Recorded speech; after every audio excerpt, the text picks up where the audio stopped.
সালাত আদায় করে না সে কুত্তার চাইতে খারাপ, সে শুকুরের চাইতে খারাপ। কারণ কুত্তা মরে গেলে তার নাম কুত্তাই থাকে, শুকুর মরে গেলে তার নাম শুকুর থাকে। কিন্তু একজন মুসলিম বেঈনামাজি হওয়া মরলে সে মুসলিম থাকে না, সে কি হয়ে যায়? কাফের হয়ে যায়। চিন্তা করা যায়? একজন কুত্তা মারা গেলে কুত্তার নাম কুত্তাই থাকে, একটা শুকুর মারা গেলে শুকুরের নাম শুকুরই থাকে। কিন্তু একজন মুসলিম বেঈনামাজি হয়ে মারা গেলে ওর নাম আর মুসলিম থাকে না, ওর নাম কি হয়ে যায়? কাফের হয়ে যায়। চিন্তা করা যায়? আপনি সালাত আদায় করবেন না কেন? আপনি কেন সালাত আদায় করছেন না?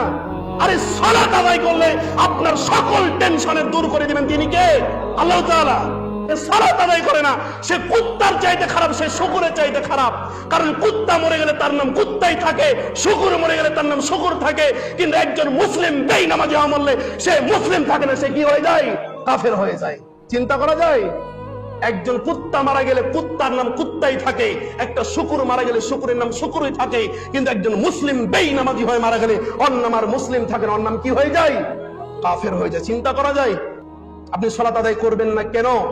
আপনি কেন সালাত আদায় করছেন না? আরে সালাত আদায় করলে আপনার সকল টেনশনের দূর করে দিবেন তিনি কে? আল্লাহ তাআলা।